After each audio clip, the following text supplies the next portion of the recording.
Dans cette vidéo, on va voir la courbe d'évolution du Bitcoin. Et à travers cette courbe, on va apprendre beaucoup le sens de la patience, le sens de la vision à long terme quand tu veux investir dans ces monnaies.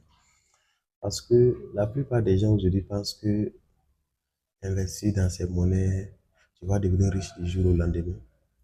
Ce n'est pas comme ça se passe. Et toute personne qui va te dire aujourd'hui, il faut investir dans les crypto-monnaies pour être riche du jour au lendemain, c'est un arnaqueur. Voilà, il ne faut jamais lui faire confiance. On n'investit pas dans ces monnaies pour être riche du jour au lendemain, en fait. Voilà. Et d'abord, qu'est-ce que tu as déjà entendu parler des crypto-monnaies? Et quel est ton avis sur ces monnaies-là? Est-ce que tu penses qu'il y a c'est de l'avenir? Est-ce que tu penses qu'aujourd'hui, le Bitcoin, l'Ethereum, c'est la monnaie du peuple, sont des monnaies du peuple? OK? Investir aujourd'hui dans ces monnaies, sur les crypto-monnaies, c'est comme acheter un trou d'or.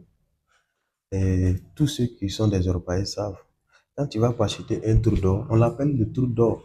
Mais c'est un trou d'or, mais ça ne veut pas dire que c'est obligé quand tu vas acheter le trou d'or et que quand tu vas prendre seulement, quand tu vas prendre la première poche pour creuser la terre, c'est de l'or que tu vas ramasser. Non, tu peux acheter un trou d'or, creuser à des centaines de mètres, même 1 franc, tu ne vas pas voir.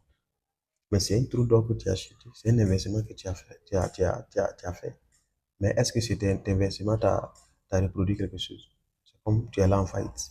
Comme aussi tu vas acheter un trou d'or, à quelques mètres seulement, tu ramasses de l'or, tu deviens des millionnaires, tu deviens milliardaire. Investir dans ces monnaies aussi, c'est pareil. Investir aujourd'hui sur ces monnaies, c'est pareil. Et seulement si tu as une vision à long terme, si tu es patient. On va voir la courbe d'évolution de Bitcoins. OK? Donc, quand on regarde ici,